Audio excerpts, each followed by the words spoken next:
Hey everyone, it's Mikki here. You're listening to Mikkipedia, and this week on the podcast, I speak to Ketogenic Girl and Optimal Protein podcast host, Vanessa Spina.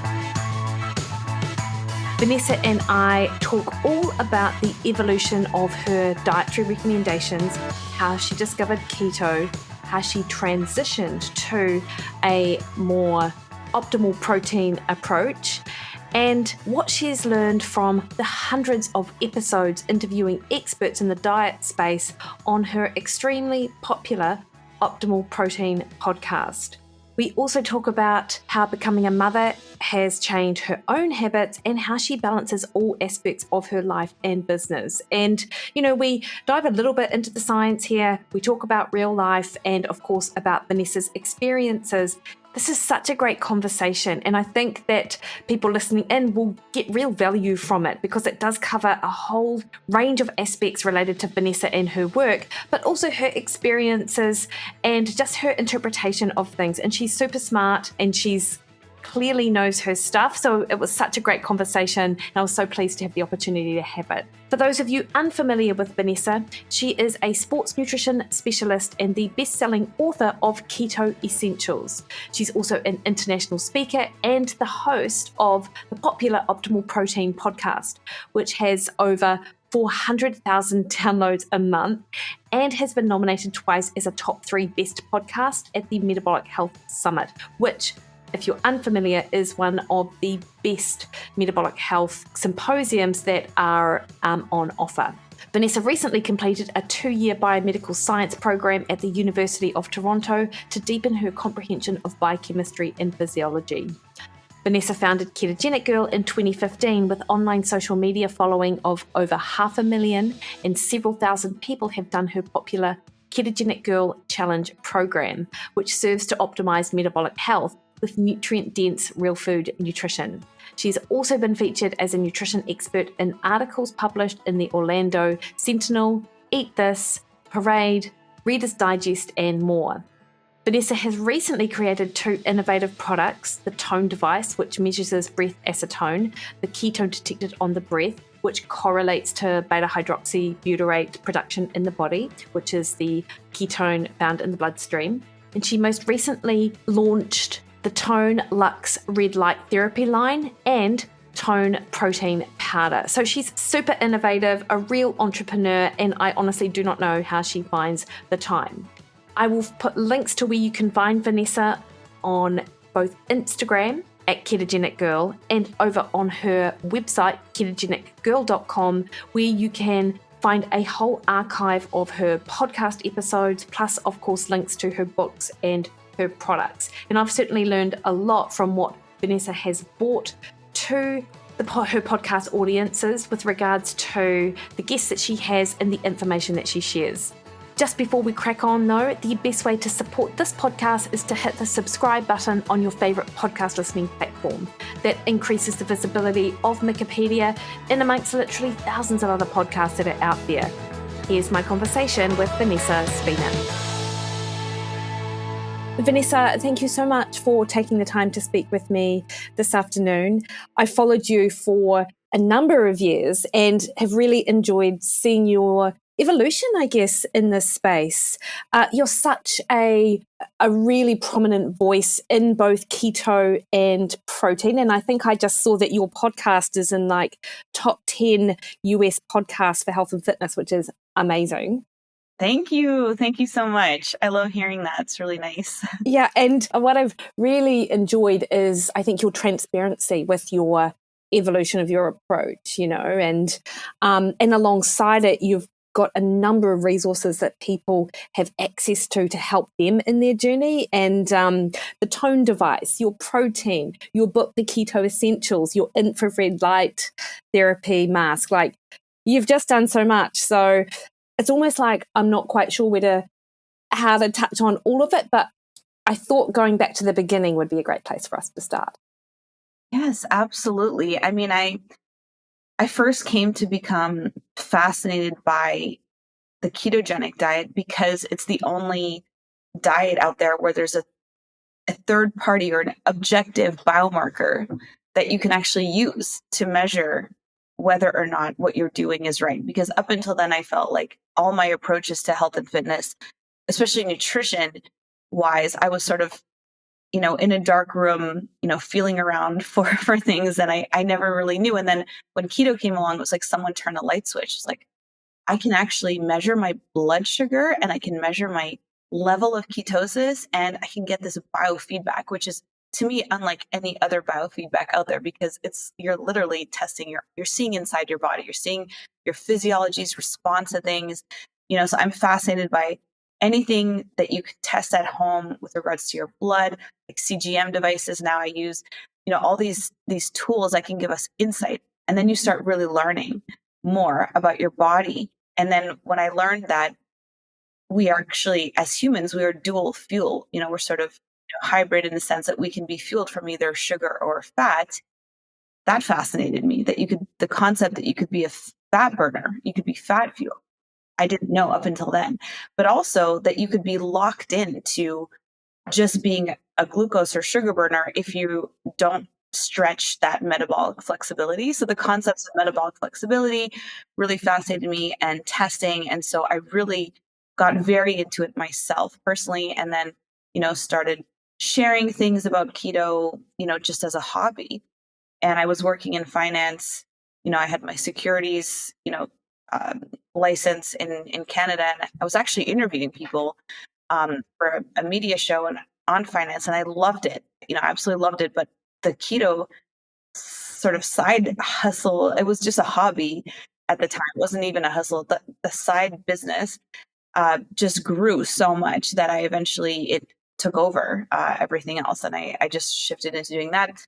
And then a few years ago, I went back to school, study biomedical science, because I wanted to deepen my understanding of all these concepts and be able to communicate them in a better way, and also, help me interview people and guests on the podcast. So it's been a fascinating journey. It feels endless. There's just so much that we still don't know, that we're still learning, and it feels like a very exciting place to be because of where we are in terms of research, and we're seeing more and more science and research coming out, and you want to be equipped to be able to understand and read studies and understand what's going out there, because we have access to it, and you can take information from that and it can directly impact your life. You don't have to wait 10, 20 years for that to filter and trickle down through other third parties who are interpreting it for you anymore.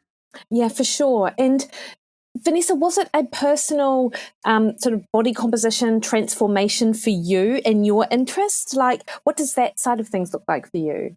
Yeah, definitely. So for me, the interest was first sparked from, I just wasn't feeling great overall. I had been doing a plant-based diet, for a long time, and I just didn't feel good in my body, didn't have energy, had a lot of pain, like chronic pain in my body. Every day I woke up and I was like, what's going to hurt today? Like literally would hear myself say that, and I would anticipate something would, whether it was a headache or, I was having digestive issues of bloating, just so many things that just whatever it was didn't feel like what I was doing was aligning well with my body and working well for me. So I was really curious, as to what I could do to change not only my health and improve my overall health, but also my body composition, which I then used to think was fat loss, which I now understand so differently through a different framework, which is, what is your body actually composed of in terms of the ratio of lean mass to fat mass, and how that then in turn affects your health and how good you feel in your body. So when I discovered keto, I started, cutting out sugar, cutting out gluten. I was feeling better and better. I was having less and less pain, having more energy. And I was like, this is amazing that just changing my diet could have this much of an impact on how I feel.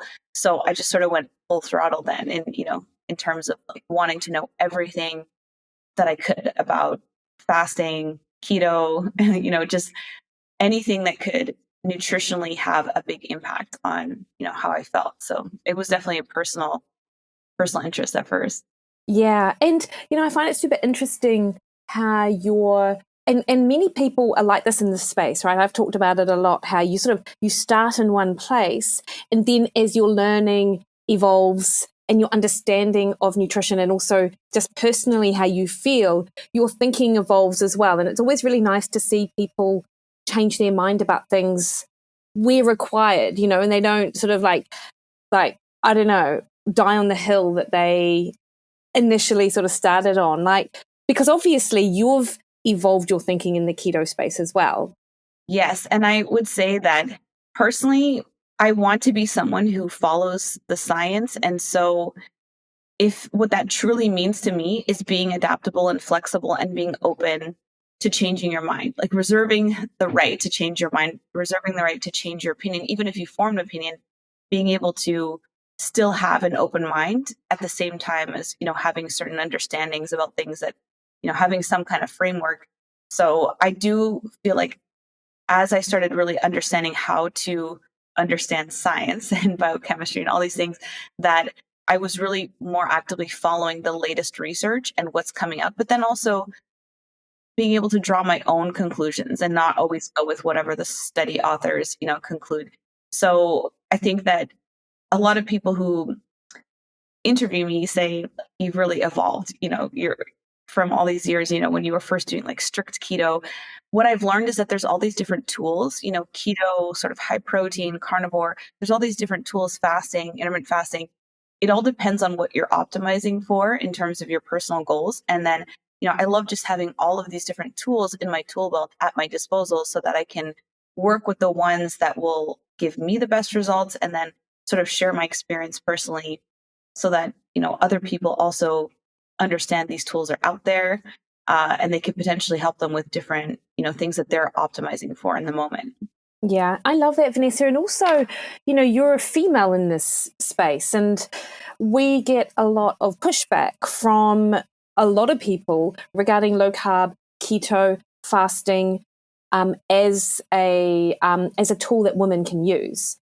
And I find it super interesting. Like, you hear people talk about the fact that there's no research, which I don't believe is correct. Well, I'm really interested to hear your thoughts on this. You know, there's no research in women for this. It's dangerous for women to do fasting, to do keto. And as you've said, you know, these are tools that we can use. And I sort of feel like a lot of prominent voices that push back on it almost dismiss it as options for people. And then there's a lot of people that could really benefit that might not even sort of go down that road. I'm not sure what your thoughts are on that. Yeah, it is. It's such a great question and such a great topic, I think, because we do get a lot of pushback, especially, you know, that women are these delicate flowers, you know, and we are, we are delicate flowers, but at the same time, that doesn't mean that we can't do all these things. But I do want to say that I have to acknowledge that a lot of the studies have been done on men. A lot of studies in this space have been done on young, healthy, athletic men. That doesn't always translate over to women, just like rodent studies can give us insights. They don't always directly translate over to humans once they do human trials. But there is more and more research that is being done with women. So on my podcast, I tend to share as much as possible the latest research done in the space, but also done on women. And there is more and more out there. There are certain researchers and scientists who are amazing in the space that really take the time to focus on women's health, you know, do the research with women's issues. And I think we're seeing more and more of it. So it does provide a little bit of, you know, insight into how things actually could be applied to women's health. It's not as much as I would like to see, but I think it is growing. So I try to highlight as much as possible when we do see research on women, you know, and I think with women's health in general, going back to the delicate flower piece. So I think women can be more sensitive to stressful things, and certain tools that we talked about can be stressful.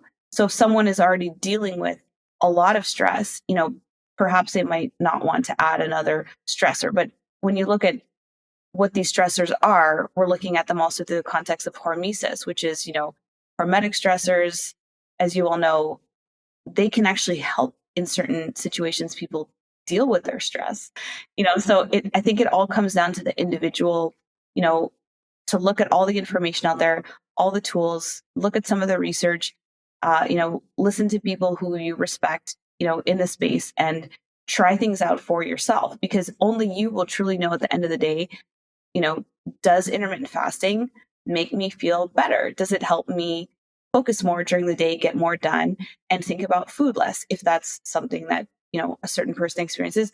Or another person could say, I'm white knuckling it the whole time that I'm intermittent fasting. I'm thinking about food. I'm preoccupied. I don't feel energized. Well, then, that's when you check back with yourself and say, well, this is not a modality that is optimal for me. So it's all about testing. I'm a really big fan of people experimenting, because we all are unique. And, just because something works for someone else doesn't mean it's going to necessarily work for you. So it's sort of a journey, self-discovery, and understanding what things align well with you and, what doesn't. Yeah, no, I 100% agree. And I feel like that space where people actually listen to their bodies and take cues, that is almost the missing piece here. Like often, and not just women, but we rely on these external factors to sort of give us insights into how something may or may not work, like the person next door who's doing the diet, or what someone else has said about the approach, as opposed to sort of listening to your own body. So I 100% agree. That's exactly on point. Yeah. And I think, intermittent fasting has been a really interesting one, because there is actually a lot of research out there that has been done on women and women's hormones. And yet the main critique of intermittent fasting is always that it's going to have some kind of negative effect on women's hormones. But it depends which one. So if someone is in the situation where they're potentially morbidly obese, they're having a lot of metabolic issues related to that, and that's negatively affecting their hormones like insulin, they're getting some kind of insulin resistance that's affecting other hormones. Sort of, they're getting a lot of androgens, high levels of androgens. Those are situations where intermittent fasting has proven to be extremely beneficial for hormones in those situations. So there's also the individual sort of situations and where you're at. A lot of the information I try to provide is sort of focused on people who are in that situation, because so many people in our Western society are dealing with insulin resistance, rising levels of obesity, morbid obesity, and all the complications that come with that, all the, chronic non-infectious disease that is associated with having insulin resistance, which is sort of the root. So it actually can be really beneficial on hormones for certain people, obviously not for everyone in every situation. Yeah. And sometimes I think it's just, what audience are you talking to? Like if your audience is lean, athletic, already running some sort of low energy availability issue, like as their chronic default, then yeah, fasting is not going to work for them. But it doesn't mean that it's not useful for, as you say, probably the majority of the population, which we know to be metabolically challenged. Exactly. Yeah. Very well said. Vanessa, so talk to me about your transition to a higher protein approach. Like, what was the genesis or the sort of journey for you there? Yeah, so I had been doing keto for about 4 years, and I was feeling great. I loved being fat fueled. Being in ketosis really worked for me in terms of really fueling my brain. I was getting so many benefits from it. But one thing that I really also wanted to heal was my sort of addiction to food. I had dealt with some food addiction throughout my life. And I think that was caused by doing a plant based diet and just the availability of highly processed carbohydrates and following this like high carb model. It did not work for me. It made me feel constantly hungry and unsatisfied and preoccupied with food. And I came across this incredible concept of protein leverage from two of my favorite scientists, Doctors Robbenheimer and Simpson. And they were actually insect scientists who came up with this theory, which has now, I believe, been fully proven by their research, which is that humans as well, because they've done human studies on this, but animals, insects, humans are protein seekers. We seek out protein every day because we cannot synthesize all of the amino acids that we need in our bodies. And so we have this sort of protein stat. And if we are not getting an optimal amount of protein every day, the body will sort of encourage us to keep eating energy calories, fat and carbohydrate, because it's going to get a little protein when it's having, that extra like slice of cheese, that maybe those, cheese covered Doritos or whatever it is that people are eating, it's going to get a little bit of protein. So it's going to make you feel hungry. On the flip side of that, once you do optimize your diet with protein by, prioritizing it, you then get this cascade of, satiety signals that are emitted once you consume protein. So if you're under eating protein, which I was doing a high carb plant-based diet and not doing it, very well, you are going to end up being fixated on food by default. And so once I understood that, I realized that if I prioritize protein and do a higher protein diet, for me personally, I think being plant-based for so long, prioritizing protein even more to make up for all those years where I was under eating protein really helped. And I decided to do this high protein experiment, carnivore experiment, for about a month. And it was the first time that I experienced in my life full satiety, feeling completely full and no longer thinking about food. It was like suddenly, I was unchained from, this burden of having to constantly think about food and worry about food. And so I just felt satisfied. And the only other time I ever felt that in my life was after a Thanksgiving meal, because in, like, especially in North America, at Thanksgiving, we eat a ton of turkey. It's like the only time that I would overeat protein, or overeat what I thought was overeating protein. It was the only time that I was actually getting adequate protein. And then I was like, I don't need to eat for a day. I would just get so full from the turkey. So I started connecting the dots and realizing that I had been under eating protein for so long, and I now needed to optimize it and make it really central. And I didn't want to give up the benefits of ketones. I still really like the sort of keto lifestyle. So I found a way to sort of make it work for myself, where I do this modified ketogenic diet. And it's based on the work of this doctor who was working with children and trying to help them and their families do keto in a way that was a little bit more approachable, sustainable. So his name, I'm trying to remember now, is Dr. Eric Kossoff. So he came up with the concept of the modified ketogenic diet, higher in protein, and he found that he was able to sustain ketosis, and that it was just much more sustainable for people. So I started doing, also was influenced by Dr. Dominic D'Agostino, who also himself does a modified ketogenic diet. And so I started doing that approach myself. I feel like what I do now is sort of keto, but it's also like low carb, high protein, and I get into ketosis every day by doing some form of intermittent fasting. So it's like, maybe sounds complicated to some people, but for me, it works because I get to get my protein is optimized. I never feel hungry. I'm never thinking about food. My body composition is optimized from the protein intake. And I also get some benefits of ketones, which have incredible benefits for longevity, health span. They do so many things in our bodies in terms of epigenetics. So it's sort of this like weird balance that just works really well for me. Yeah. And now, any conversations that you had with people on your podcast that sort of helped you get to sort of where you're at? Like, did you have any sort of like aha moments when you were speaking to people and you were like, I'm going to try that? I think Dr.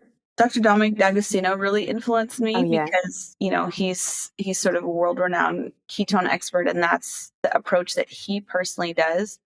I think conversations I had with Dr. Ted Naiman really influenced me because he is the one who made me aware of the research of Drs. Robbenheimer and Simpson, which I then connected with them.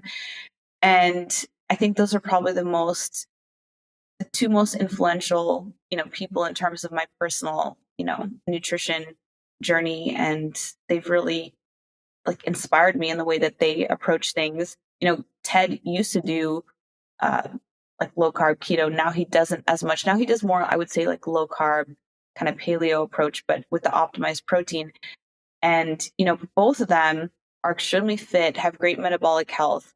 And, I found that's a key thing for me is anyone whose advice I'm going to follow, they have to personally exhibit the qualities that I would want from whichever outcome, that I'm seeking. So I definitely found that in them.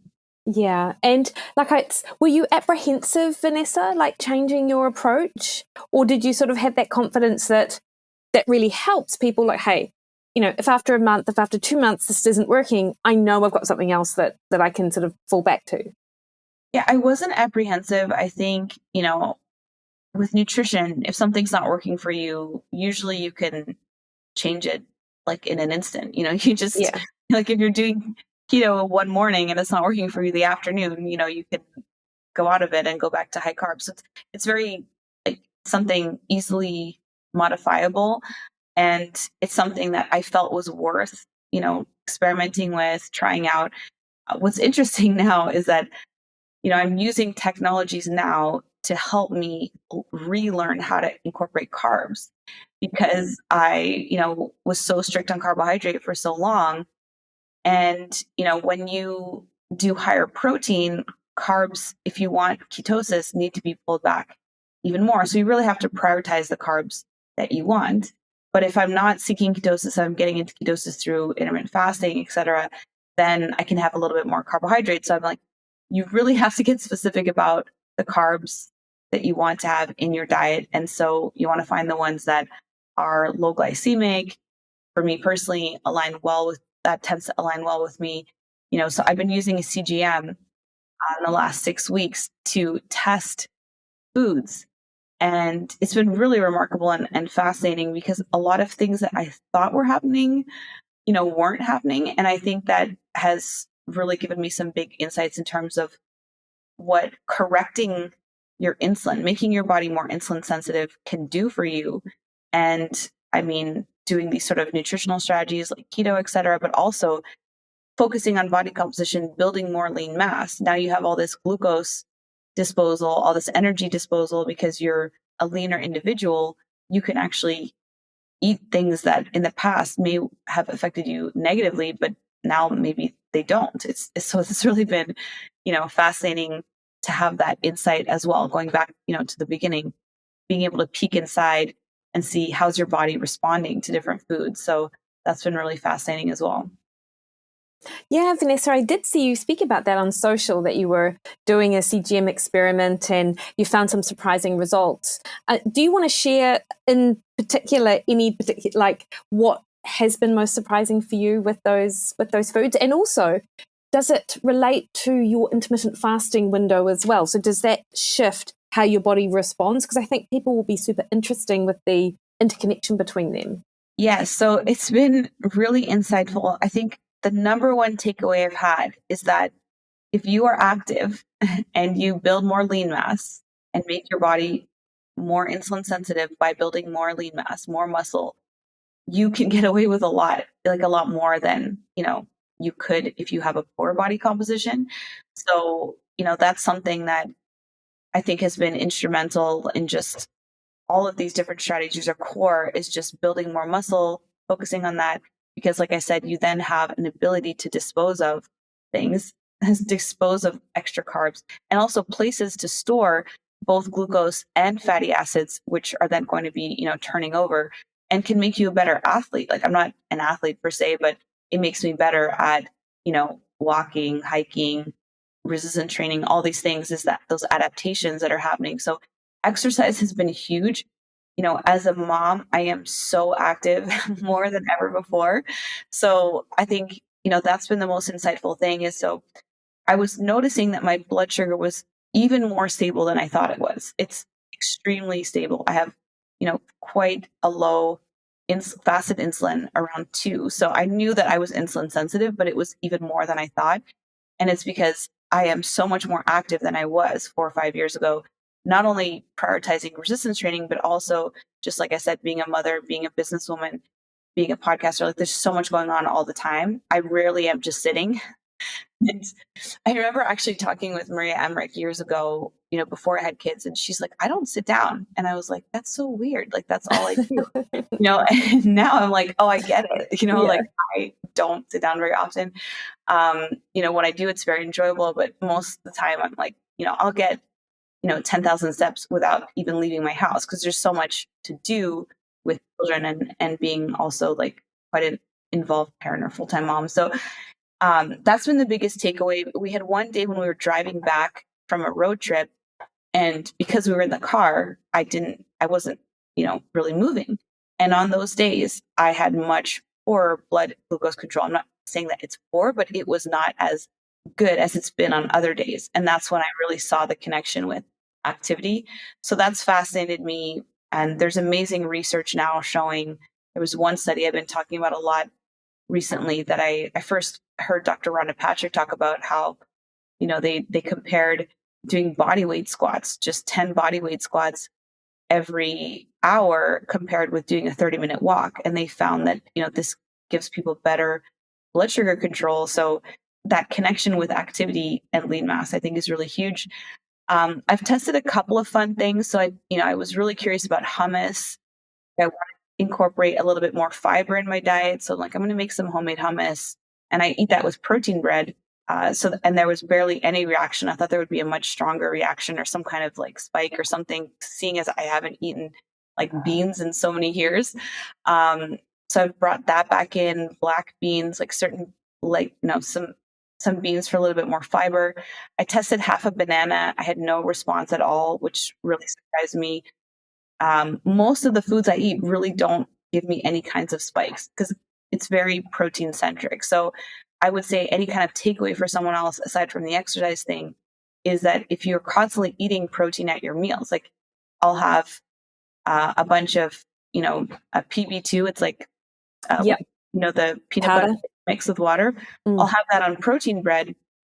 I don't have a spike, but I can imagine if I was just eating peanut butter itself, that there probably would be, a much, much stronger, reaction afterwards. So I think having protein at every meal and the exercise components, and just working on your health over time, you can really get to a point where like your CGM is very boring because it's just this flat line, there's just not a lot happening.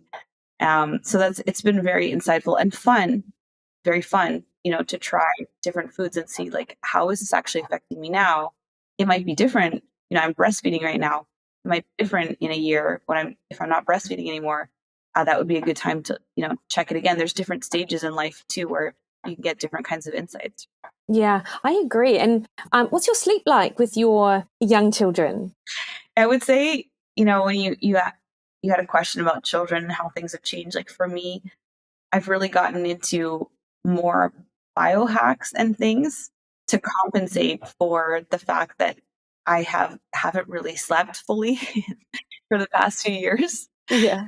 Every night is definitely interrupted or fragmented in some way, either because I'm breastfeeding during the night or, my toddler is, making some kind of, commotion. Like there's always something happening in the night. So it's very rare that, I have uninterrupted sleep. Like I really haven't at all for a few years. So I know that has a huge impact, especially on my short-term memory.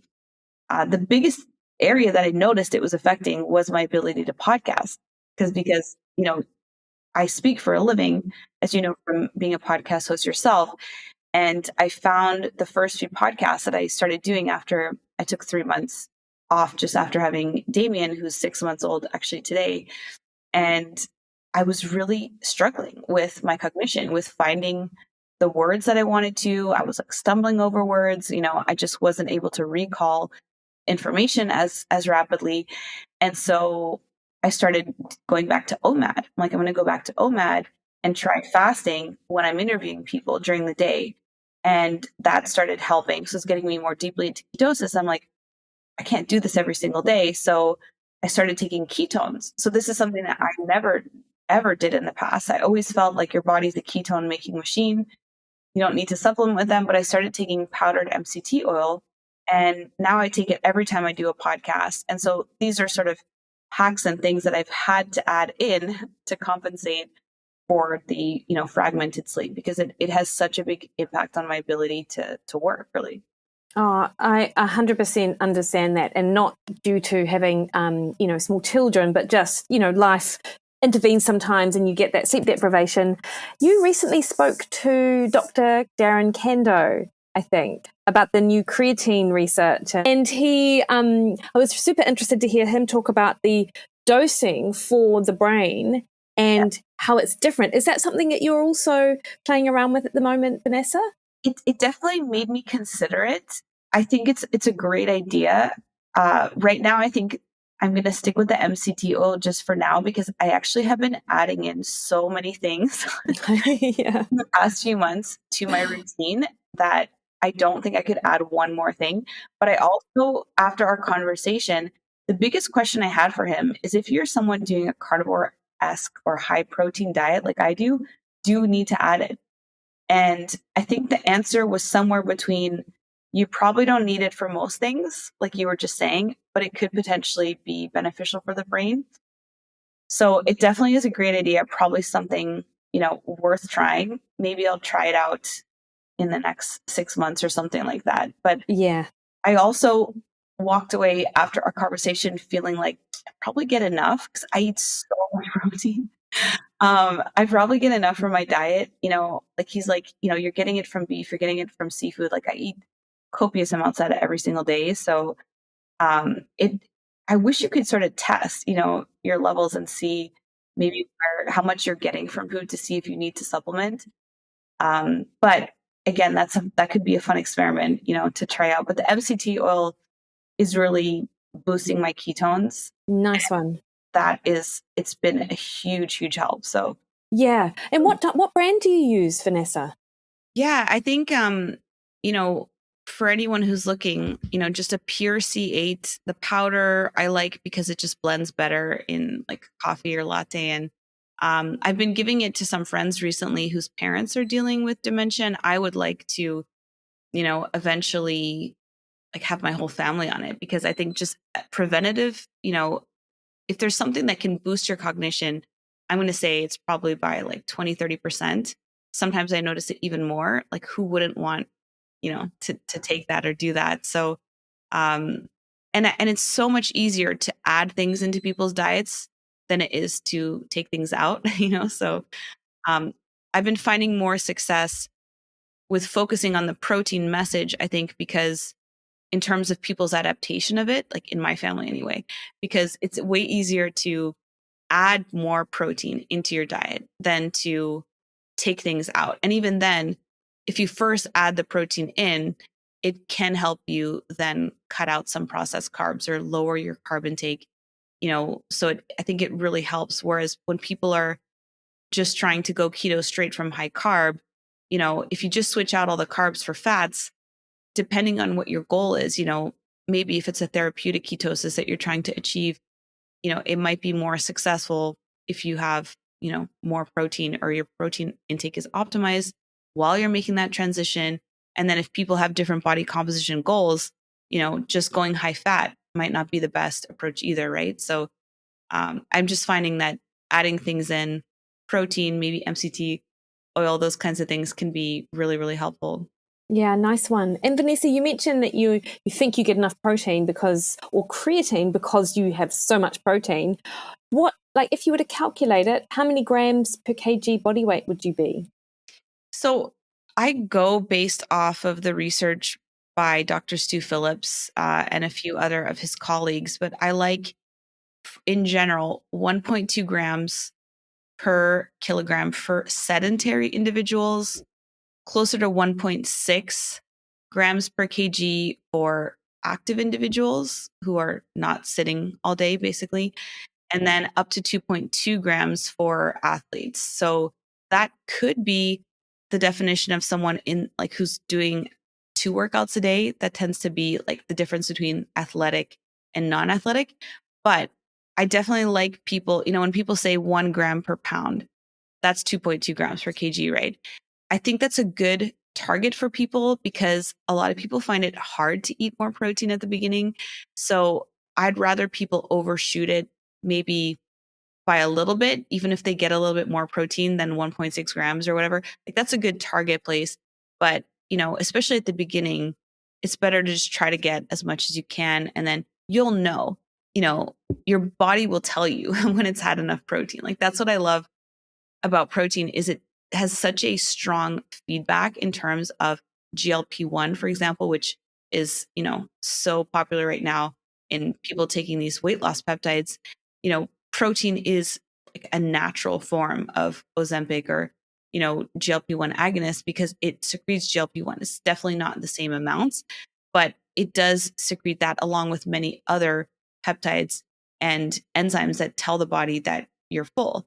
So, once the body has its protein met, it can carry on with other things instead of, making you think about food or being hungry.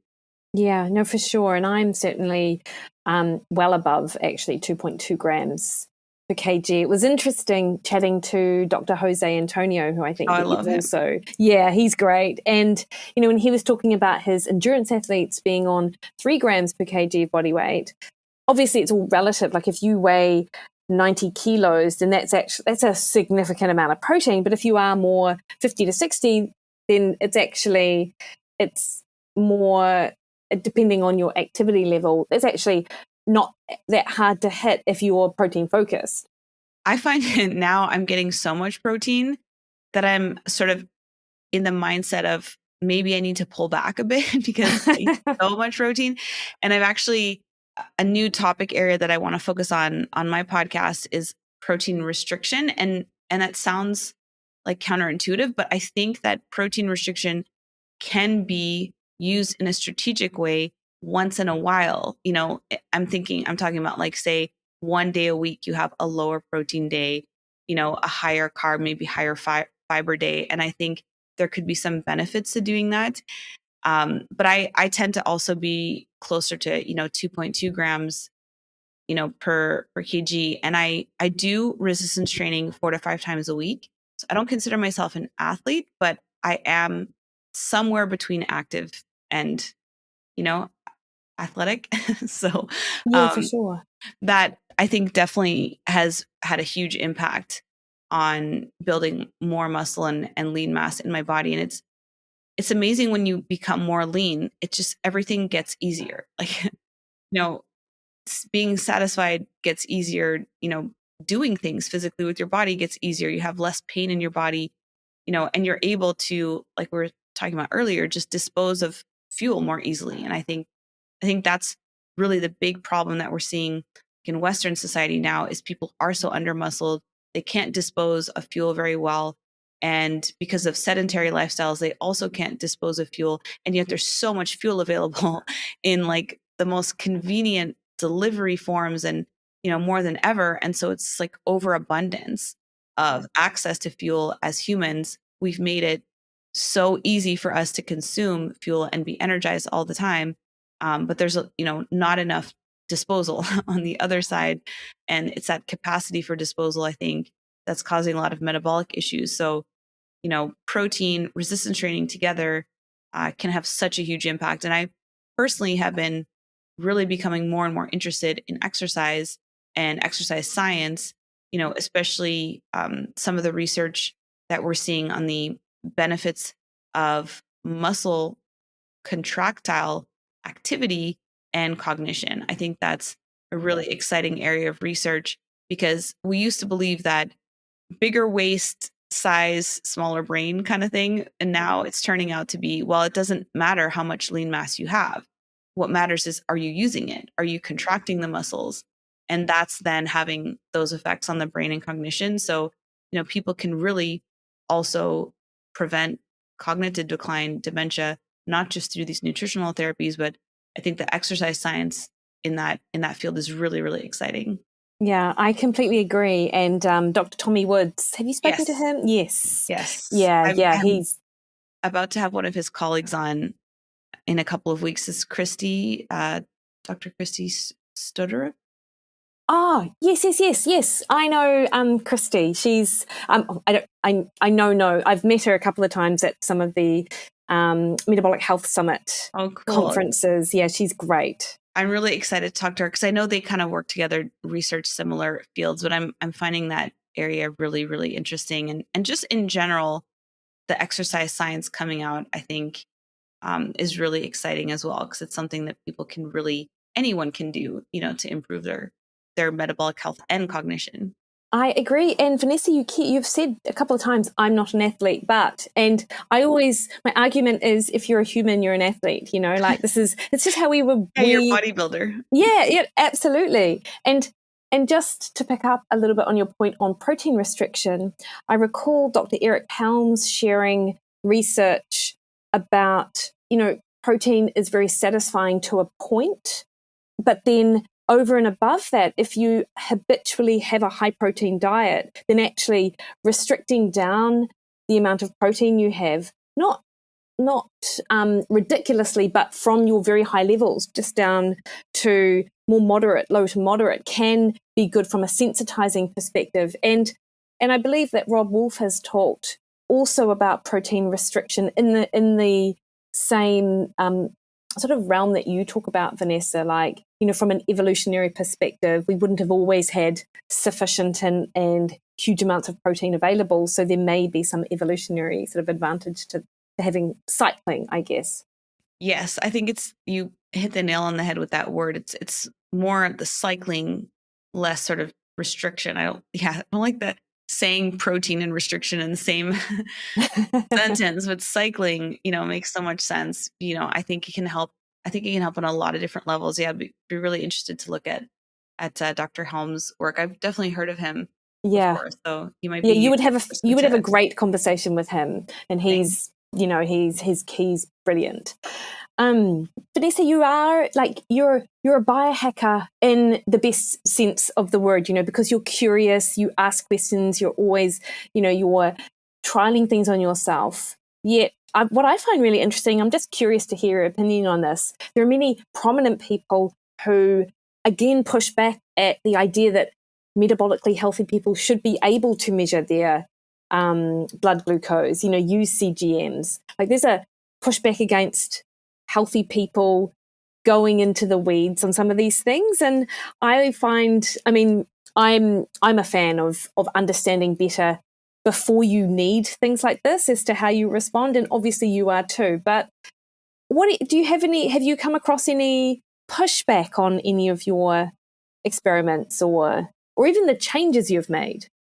When I saw your question about this, I was like, yeah, I really haven't. I feel really lucky. Maybe there are people who've had thoughts of wanting to push back on me on these things, but they haven't expressed them. I think maybe because I'm just sort of sharing my journey, like as I go, like I'm sharing the wins and the mistakes and sort of everything in between. And I'm not afraid to change my opinion.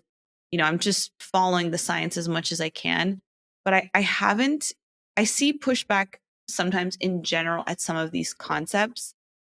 And sometimes I do think that can come from people who are like looking to get attention, because when you create controversy, you generate attention. And so I do see that sometimes. I don't really give it a ton of weight because personally, the only way that I can function, let alone thrive, is to sort of put blinders on a lot of the time and just focus on my work and what I'm doing and focus on speaking to fascinating, knowledgeable people, reading research. And I can't let myself like look at what everyone is doing and saying. I get messages from other people who say, like, look at this person pushing back on this. And I'm like, I do think a lot of it comes down to, we live sort of in a somewhat of an attention economy.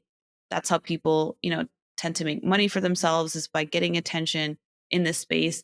And so like it's stirring up controversy, stirring up drama. Sometimes is a way to do that really rapidly. So that's why I have to just focus on what I'm doing and not really pay attention too much to what other people are saying and doing.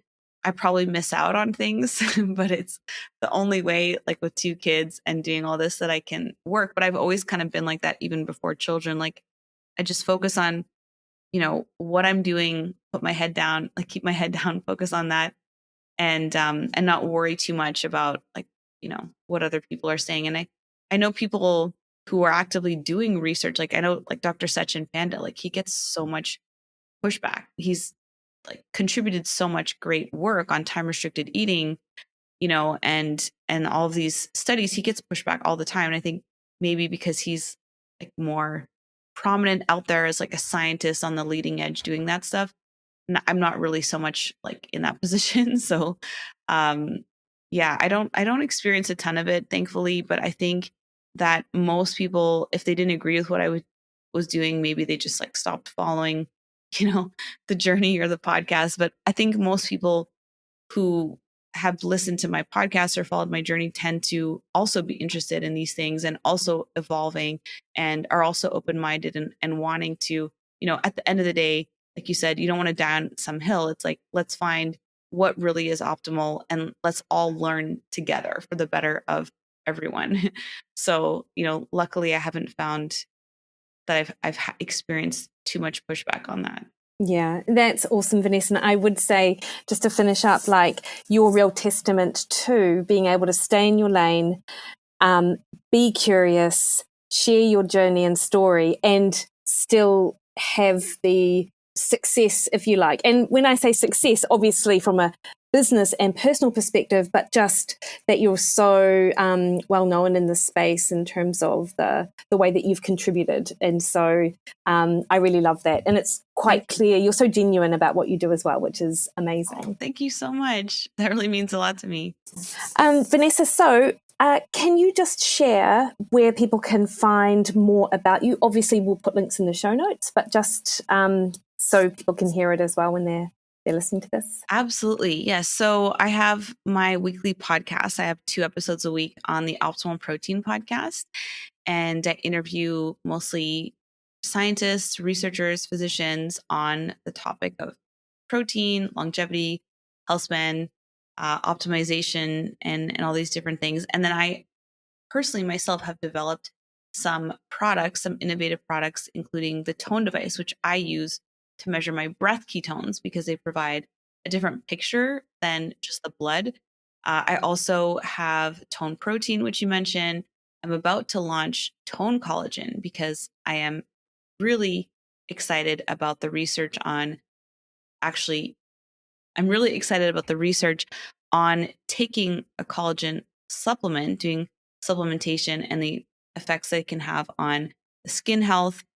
And I have a line of red light therapy panels as well. And all of that is at ketogenicgirl.com if anyone is interested. If you're interested in the collagen, I do have a sign up list for that, which is at toneprotein.com. So anyone who wants to get on the wait list will be doing a big discount for Tone collagen when it comes up. I'm very, very excited. I was talking about all the supplements I've been taking now. So there's like so many things with the collagen I'm really excited about because I've making a collagen that has randomized controlled trials behind it. And it's really exciting.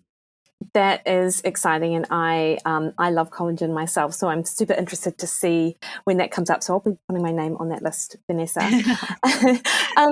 Thank you so much for your time. I really appreciate it. And we will pop all of those links in the show notes. And I don't doubt that if anyone listening hasn't heard of you, they'll just be super excited because they'll go to your podcast and there'll be this entire back catalogue of all of these experts that you've been influenced by. So, my listeners are as interested in that as well.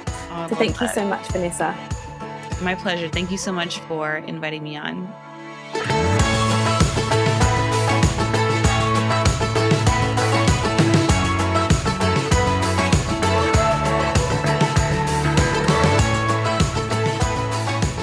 Alrighty, hopefully you really enjoyed that as much as I did. And if you have not managed to catch an episode of her podcast, well, you are in luck because there are literally hundreds of them and she asks such wonderful questions. She really gets a lot from the people that she brings onto her show and it really is like a little treasure trove of information. Next week on the podcast, super stoked to bring to you the conversation I had with Melissa Urban, who created the Whole 30 diet.